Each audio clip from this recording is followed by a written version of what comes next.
Bienvenue, je suis Olivia, astrothérapeute. Alors, si vous souhaitez mieux vous comprendre, donner du sens à ce que vous vivez, apprendre à utiliser les énergies astrologiques comme de vrais alliés, alors vous êtes au bon endroit. À chaque épisode, je vous aide à décoder les lunaisons, les grands mouvements du ciel, pour que vous puissiez avancer avec plus de conscience, plus de clarté et plus d'alignement. Alors c'est parti pour une exploration des énergies du moment.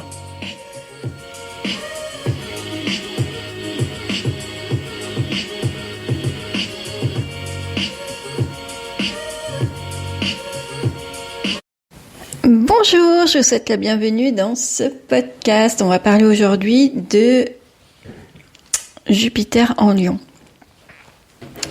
Jupiter en Lion, c'est pour 1 an et ce que j'aimerais vous faire comprendre, c'est qu'on va tous être impactés par ce Jupiter en Lion, même si on n'est pas Lion, même si on n'a pas d'ascendant Lion, même si on n'a pas la Lune en Lion, on a forcément le Lion quelque part dans notre thème. Donc en fait, on entend souvent dire Jupiter entre en Lion, c'est une excellente nouvelle pour les lions. D'ailleurs, je l'ai fait moi-même dans ma story d'hier. Alors oui, c'est une excellente nouvelle pour les lions. Encore faut-il qu'il n'y ait pas trop d'aspects négatifs au soleil pour les lions. Et en fait, c'est très séduisant comme affirmation, mais la réalité astrologique, elle est un petit peu plus subtile que ça. Et c'est pour ça que je fais ce podcast, en fait, pour que l'on comprenne bien que finalement, on va tous être impactés par ce Jupiter en Lion, tous d'une manière différente. En fait, tous dans des domaines de vie différents. Jupiter, c'est la planète de l'expansion par excellence. Elle amplifie en fait tout ce qu'elle vient toucher. Donc c'est la planète qui nous parle aussi des opportunités, elle nous parle de la confiance, elle nous parle des apprentissages, mais elle nous parle aussi surtout de la croissance. C'est pour ça que c'est une planète qu'on apprécie beaucoup parce qu'elle vient donner de l'amplification dans les choses. Mais elle amplifie aussi le côté excessif des choses. C'est-à-dire que Jupiter, quand elle entre dans un signe et quand elle entre en connexion avec une autre planète, elle va pas regarder si c'est bon, si c'est mauvais, si c'est positif, si c'est négatif. Elle va amplifier, point. Donc elle peut aussi amplifier les excès, les débordements, les illusions, les difficultés, si le contexte du thème natal les met en évidence. Et c'est pour cette raison qu'on ne peut jamais vraiment résumer un transit de Jupiter aussi simplement que son passage dans un signe solaire. Parce que la vraie question qu'il faut se poser, c'est où se trouve le signe du Lion dans votre thème astral. On a tous le signe du Lion quelque part dans notre carte du ciel. Pour certains, il va gouverner la maison des finances, pour d'autres ça va être le couple, pour d'autres ça va être la carrière, d'autres la famille, d'autres des projets, d'autres la spiritualité, etc. Et c'est précisément dans le secteur de vie dans lequel se trouve le signe du lion, donc la maison dans laquelle se trouve le lion, que Jupiter va venir mettre en lumière ce domaine de vie durant son passage en Lion. Et puis après, si on veut aller encore plus loin, eh bien on va aller regarder s'il y a des planètes en Lion. Donc évidemment, toutes les personnes qui sont Lion, elles ont leur soleil en Lion, ça c'est une évidence. Mais on peut avoir le Lion dans une autre comment dire, dans un autre domaine, on va dire, et il peut y avoir des planètes qui sont dans ce signe du Lion.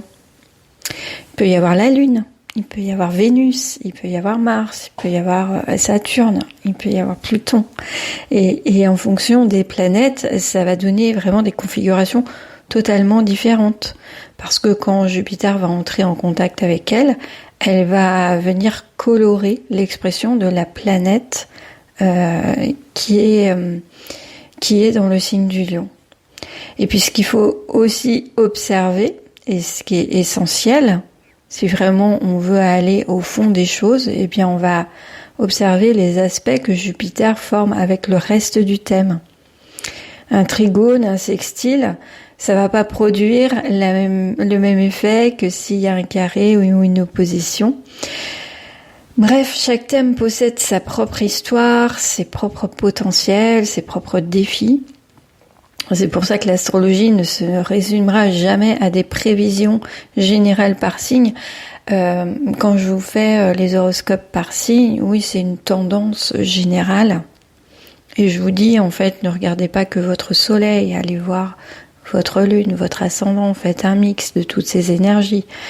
Mais les horoscopes, en fait, ça donne une tendance collective. Mais ça raconte jamais l'histoire personnelle. Vraiment, ça va venir, oui, donner une tendance. Par contre, on va dire que personnellement, après, si vous voulez savoir le personnel, il faut aller sonder votre propre histoire à vous. C'est tout l'intérêt d'avoir son thème astral, vous demander une guidance personnalisée au-delà du signe, parce que c'est aussi comprendre une même énergie qui va s'exprimer, mais à travers votre histoire, dans votre parcours de vie, dans vos projets à vous. Et donc, plutôt que vous demander si Jupiter est favorable à votre signe, si, par exemple, on peut se dire, ah, mince, moi je suis Verseau, je vais être en opposition avec ce Jupiter, certes, mais c'est pas une fatalité en soi. Parce que vous avez peut-être un potentiel dans cette configuration-là que vous n'avez pas exploré à travers les aspects, justement. Alors plutôt que se demander donc si Jupiter est favorable, on peut se poser une question, qu'est-ce que Jupiter vient agrandir dans mon signe? Parce que Jupiter va forcément venir amplifier quelque chose pour chacun d'entre nous.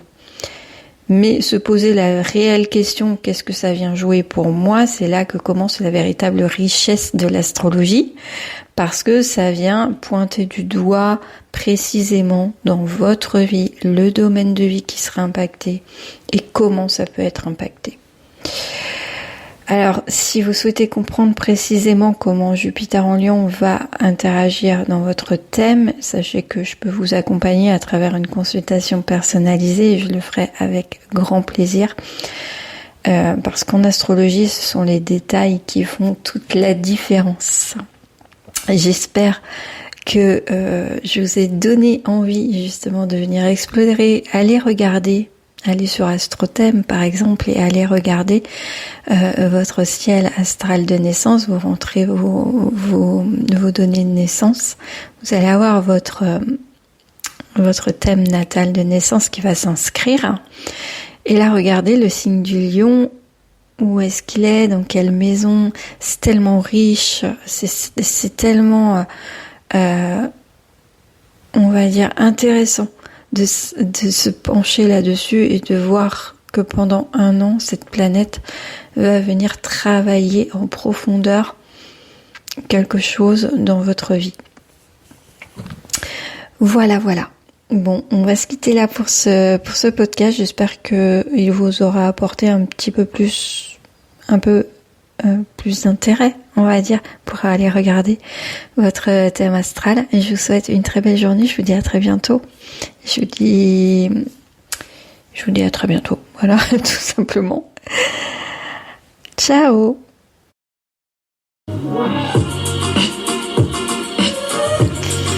Merci d'avoir partagé ce moment avec moi. J'espère que cet épisode t'a apporté des clés, de l'inspiration ou simplement du temps pour toi.